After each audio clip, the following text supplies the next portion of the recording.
So welcome everyone to the No Weight Loss Required podcast.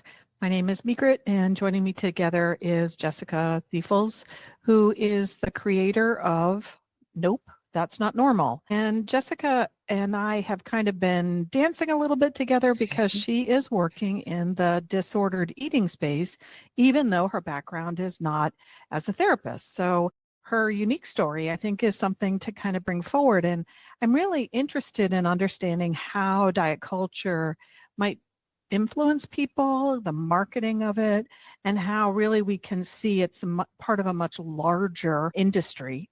And so I've invited Jessica on to kind of share her story, talk about Nope, That's Not Normal, and maybe help connect the dots as to the idea around diet culture, disordered eating, and kind of like a wish or a hope that she might have. So, Jessica, please introduce yourself and tell us a little bit more about you. Hello, everyone. Thank you so much for having me here today. I'm so excited to share. I'm a talker, so I'm always happy to come on and chat.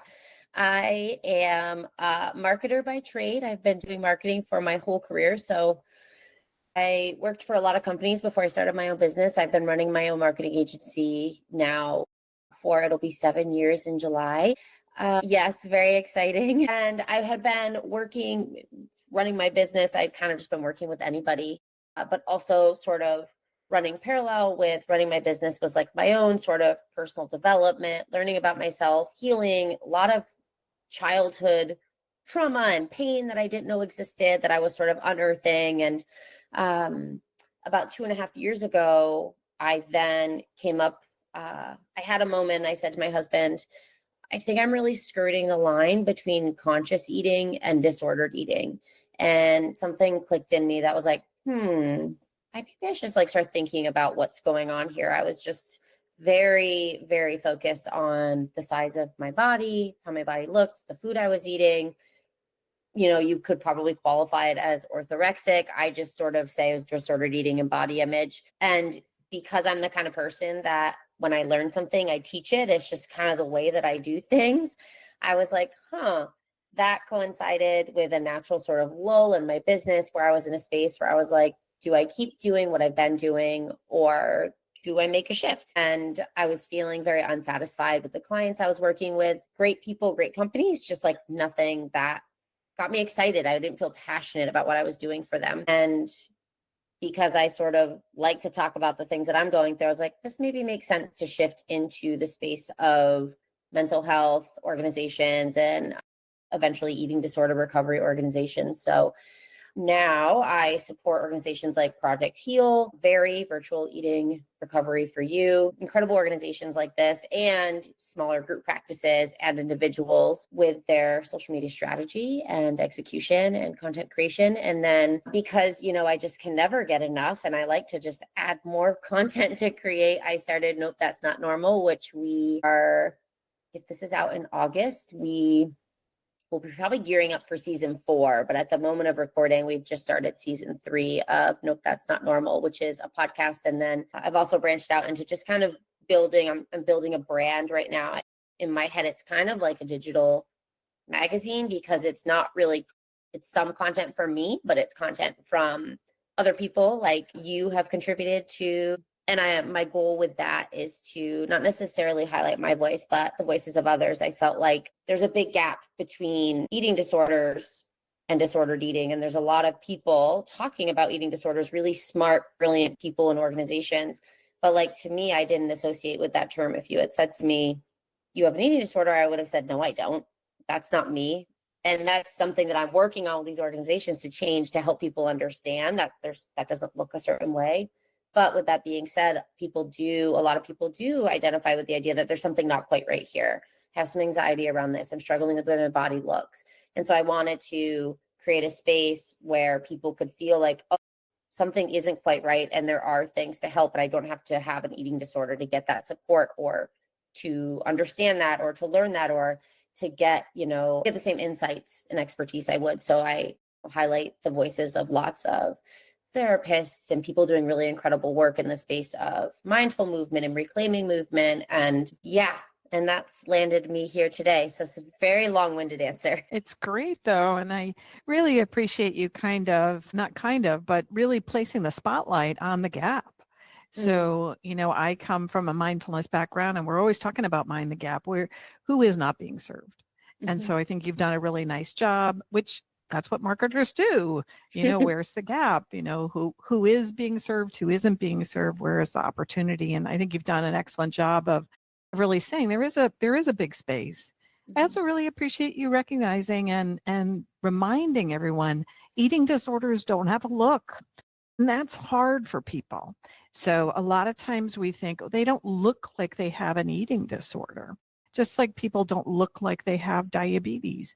And again, we're starting to recognize how we have these fixed images of what health and chronic illness might look like. And again, we have to challenge those beliefs. So for you and your in your journey as a marketer, so I'm very interested in as a marketer, can you tell us a little bit more about that pressure to conform specifically around maybe food or eating or body image, and kind of tell us from a marketing perspective, what is that and why is that so lucrative? I mean, the diet culture industry, the weight loss industry is $1 billion industry for a reason.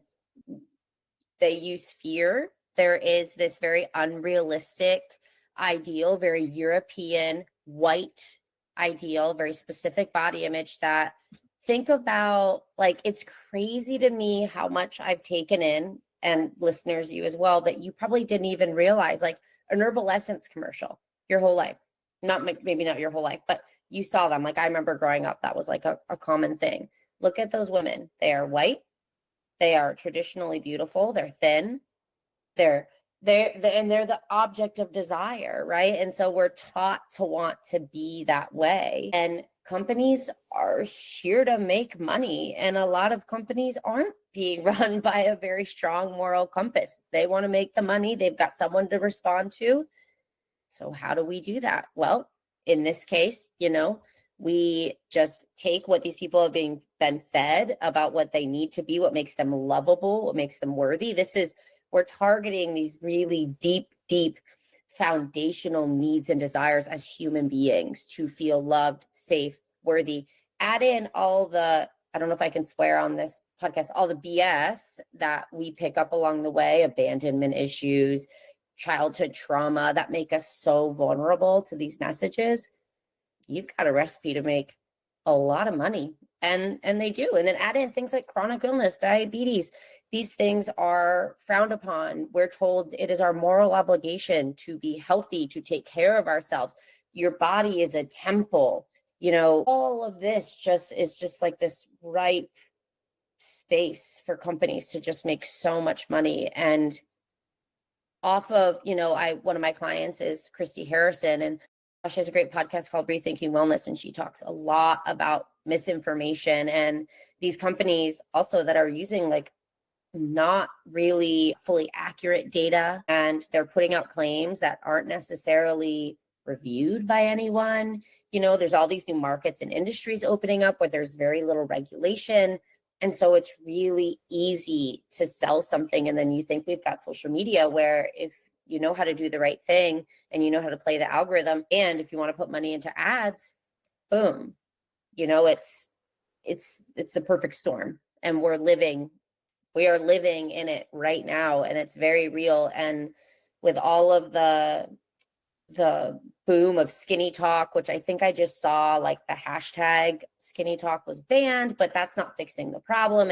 It's just the symptom of a greater issue right now, which is that this thin, healthy ideal is coming very much back into fashion. And when I say thin, I mean like scary thin. I mean not feeding yourself. I mean eating disorder. I mean, there's a stat that's like every 52 minutes someone dies from an eating disorder. It's very scary and very real. And, but that's what we think we're supposed to do to be loved and worthy and successful even. There's a really deep connection I've discovered between hustle culture and diet culture. That's it. We're living it and we're seeing it, and we're probably not even recognizing it because we're so used to it, Yeah, you described beautifully the force of familiar. And I always like to remind my clients that the force of familiar is always pulling us back. Mm-hmm. So if it's familiar and we've done it, we've actually created those neuro pathways. And Right. so familiar pulls us back. And so if it's familiar to believe that thin is beautiful, if it's familiar to hear that thin is beautiful, it's familiar to hear that weight loss helps us and weight loss is Mm-hmm. healthy and losing more weight is good. That's the pull, that's the force of familiar. Right. And it takes so much courage to actually tolerate what is unfamiliar, because we have to see that this force is pulling us back over and over and over again. We're getting pulled back. And lots and lots of my clients that I work with, I work at Nourish. I'm wearing the, sweatshirt here. And I see clients, and, one of the things that they say, like, why can't I do this? And I go, you're overcoming the force of familiar. And we don't see it. It's like gravity, it's everywhere. And we don't even know that it's there. And no one's actually talking about the force of familiar. We talk about gravity, we learn about it, but no one actually helped us understand this neuroscience, this bias that we have to do what we've done. And Mm-hmm. it's so interesting. I always say to people, the gravity is the biggest force in the world. It's not the strongest, but it's the largest force. But I think if we could measure the force of familiar, we would see it's bigger than gravity. And the analogy, the example that I use, and I really like your feedback on this, is when I change, say I have the ability to change the force. I say, well, I usually do it this way, I'm going to do it differently, and I have the courage to do that. What's so interesting about the force of familiar is the people that know you are actually also impacted by the force of familiar. And they start questioning you and saying, well, why are you doing it differently? You used to do it this way. Why are you doing it differently? And so it's so easy how the culture can Yes. pull us back into these behaviors. And in your explanation around the perfect storm, you did a really nice job to say marketing is part of that.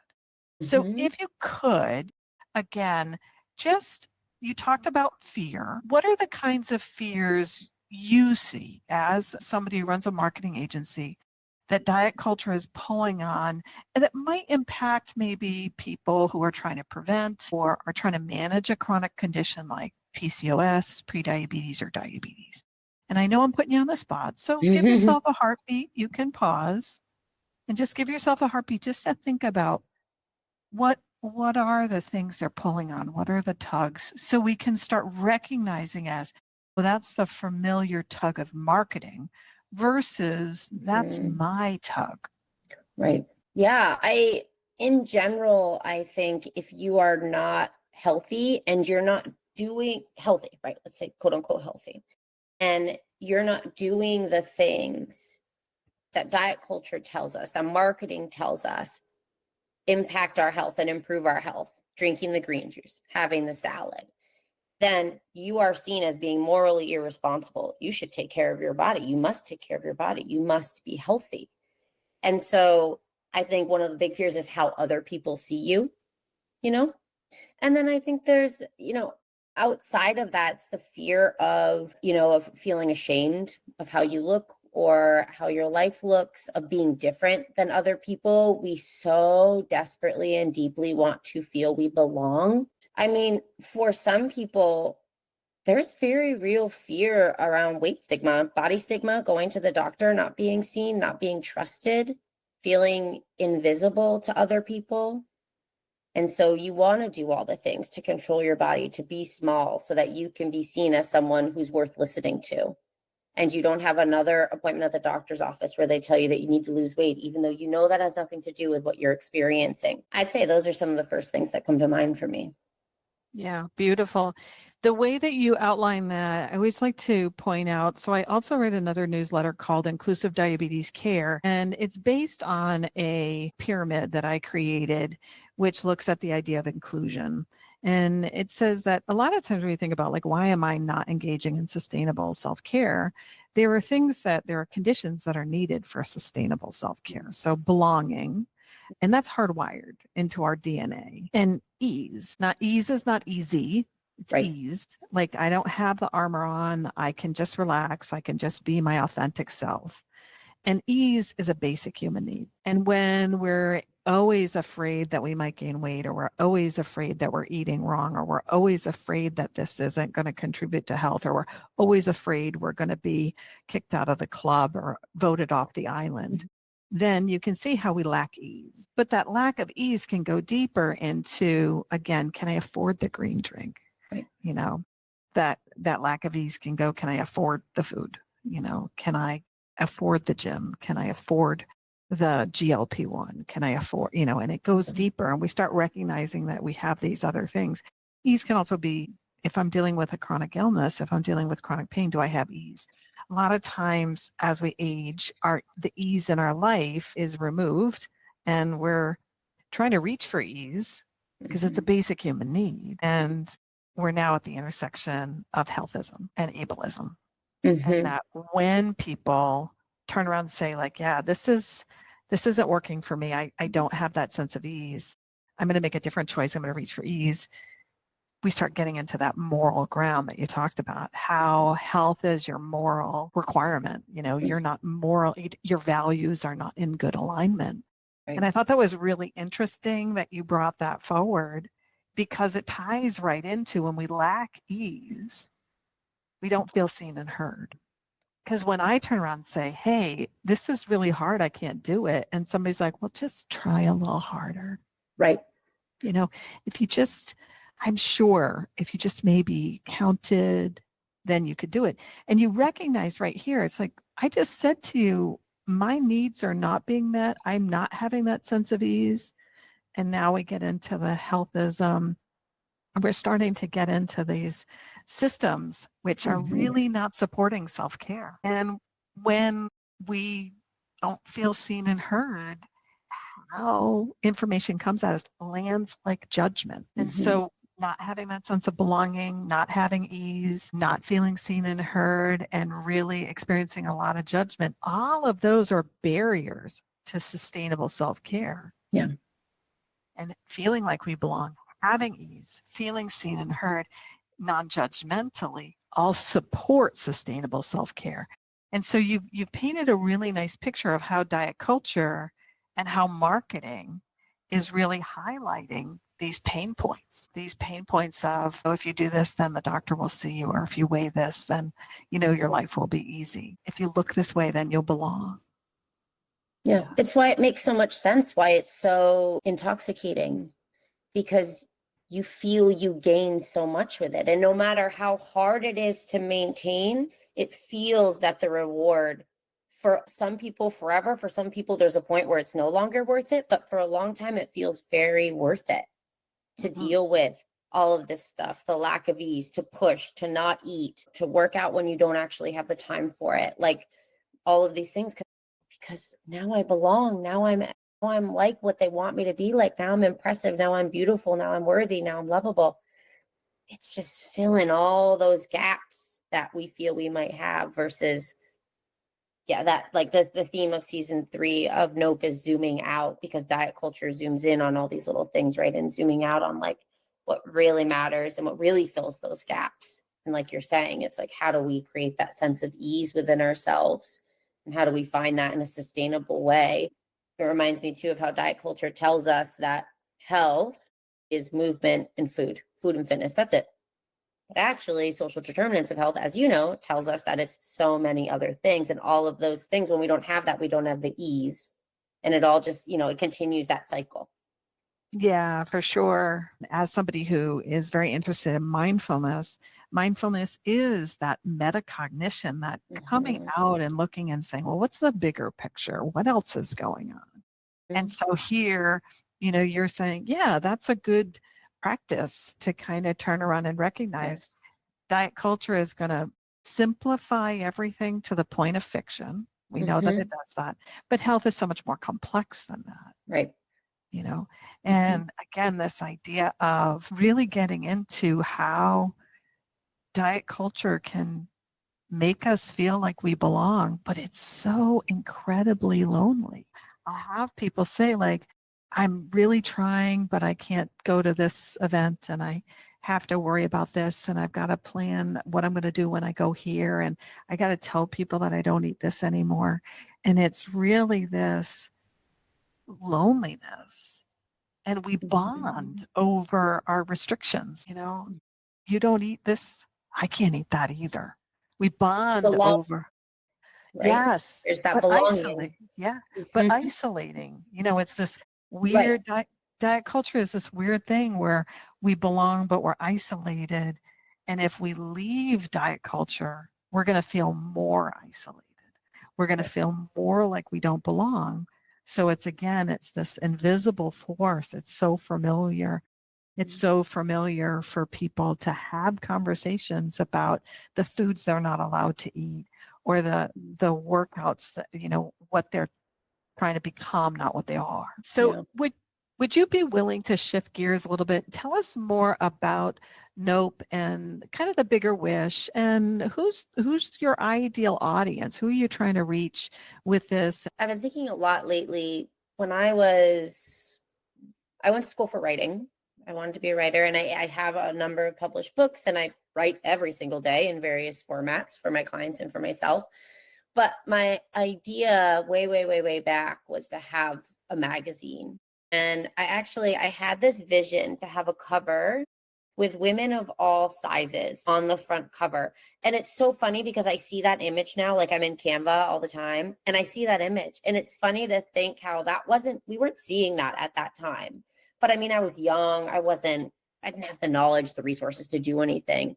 So now with Nope, I think I've always been moving toward this, and it feels like this really beautiful combination of all of these skills and personal experiences and healing over my whole adult. I'm 37 this year, so 20s and 30s on. And so it really is, my hope is for it to really be this space where people really feel seen, heard, and they belong in what they're experiencing. And like you said, it can be very hard to heal from this because the force is so strong. And this work is really freaking hard. It really is.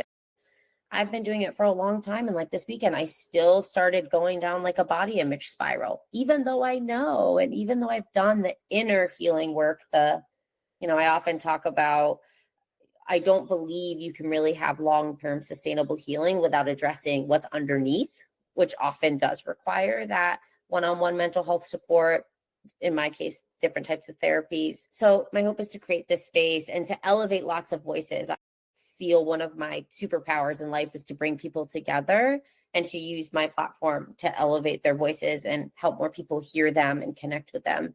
And that was so important for me in my healing journey. I remember listening to a podcast, it might have been Food Psych actually, and Marcy Evans was talking about the connection between disordered eating and chronic digestive illness, which is where like my body image and disordered eating got really heightened and then really took on when I was trying to heal some stuff going on with my body.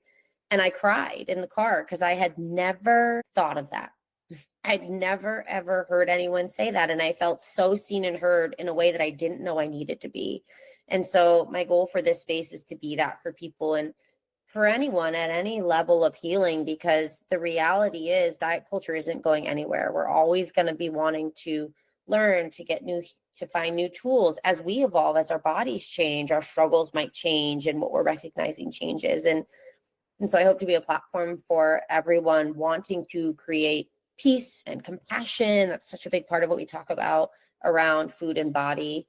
And so we do that, with the podcast, and we have articles, and I have other ideas that I'm excited to implement down the line, and just work through my imposter syndrome as I go, because I just turned on like paid offerings and got that little voice in my head all the time telling me that no one wants to pay for this. No one, you're going to be the one. Everyone else can be successful, but not you. So managing my own stuff as I go and bring this to the world, and just reminding myself that this is good, important work, and it is helping people, and that is work. Keep going. Yeah. So tell us a little bit about the name. Why Nope, That's Not Normal? And then any parting words that you'd like to offer. Nope, That's Not Normal comes from the idea. I was thinking really at like 7 o'clock at night, laying in bed with my toddler, waiting for him to go to sleep. This is like, I'm laying doing nothing but staring at the ceiling. So it's lots of time to think. And I was thinking about this idea of things in our life that are normalized but not normal. Disordered eating. Everything about it is normalized but not normal. In fact, it's praised. It's looked up to. You are so great if you're restricting your food. Wow, what great discipline. What incredible willpower. Look how beautiful you look. Look how great you look. And so I think the idea initially was like to do some sort of maybe like a series on Instagram or something. And as I started thinking through it, I started realizing maybe this is a podcast. And then I just wanted to do something that really stuck out. And so I was just like sort of writing out, like just like sometimes if I can't think of something, I just like write words on a page. Like, what are the words in my brain, even if they don't make sense? And in that, I came across this idea of Nope, That's Not Normal. And I was like, that's dope. That's a great name right there. And I feel like it stands out. It's different. There's nothing out there that's named this. So I feel like it can really own its own space. And so, yeah, maybe eventually we'll rebrand to just Nope, which I think is also pretty cool. But yeah, I get a lot of great feedback on it. So I'm excited that I happened to be the one to think of it and it came to me. That's awesome. Again, that force of familiar, you're really highlighting that the force of familiar we're just doing what's familiar. And when we pause and we get that metacognition and we go, oh, wait a second, that isn't a normal behavior. It's familiar. That's why I'm doing it. So I'm not a bad person because I'm doing it. I'm just doing what is familiar. I'm doing what is done in society. And it does take support to pause. It really does take a lot of support to pause. And you mentioned how this work is hard. And I'm really curious about what you mean when you say that. What do you mean this work is hard? It's hard because look around you, people on social media, maybe look in your immediate network. I mean, my close friends know I'm going through disordered eating healing. I'm having this experience, and still conversations come up where they're talking about weight loss or diet culture or this, and they're not saying it in a bad way. They're speaking for themselves or for friends, but it's all around us. And you talk about that familiar pull, and it makes me continually think about this social pressure, this unspoken social pressure. And it's really without intention, without strong conviction and commitment, it's very hard to let go of that and choose another way. When everyone's choosing this way, to choose this can be really freaking difficult. And you have to really trust in why you're doing it. And you need to have, I really believe, some sort of support, even if it's one good friend who really you can talk to, or a podcast that you know you can tune into, or a digital community, or a therapist, because it's hard to go against the grain. Like, it's just in anything in life, it's hard to choose different often without that really strong conviction. And I did this healing work for years before I ever really committed 2 feet in to saying, okay, I'm going to get off this hamster wheel once and for all. I don't know how. I'm very scared. I'm very anxious. And I don't think that there's an end to this, but I'm going to try. And there is. And I did. And it's, I feel the healing is ongoing, but I'm nowhere where I was 2 years ago. I'm very, very far from that. And I have a lot more tools in my tool belt. And I have a lot of purpose behind what I do. But until you can get there, it can be hard to hold on to that rather than, like you said, coming back to what feels familiar and safe and like you belong and like you're doing the right thing and you're being the good girl. And there's so much, but yeah. Yeah, you did such a beautiful job of really recognizing the space of disordered eating.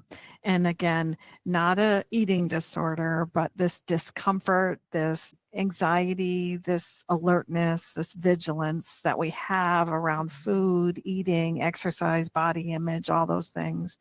And again, I think that vigilance is something where we're focused in, we're attentive to when we learn new things. It's really got our attention. And yet this is transitioned away from a normal, I'm in a learning mode, into this vigilance, this anxiety, this disquietness, this lack of ease has become normalized.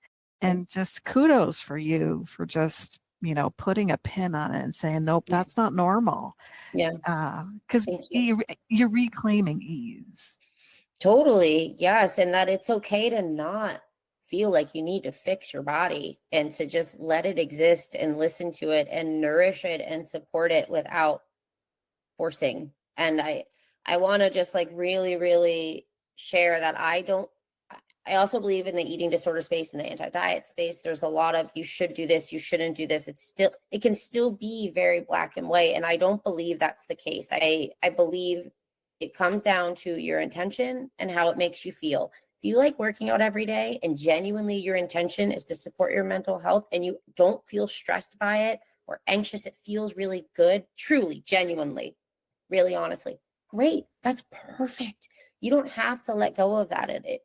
There's no right way to do it. It's about how you feel and why you're choosing it. And if it doesn't feel good and it makes you feel anxious and it's difficult for your life and you're always thinking about your body and your food, and yeah, then maybe there's something to look at there. And that's what we're talking about over at Nope. So, because there's not one way. I have my own journey. Your journey is different than mine.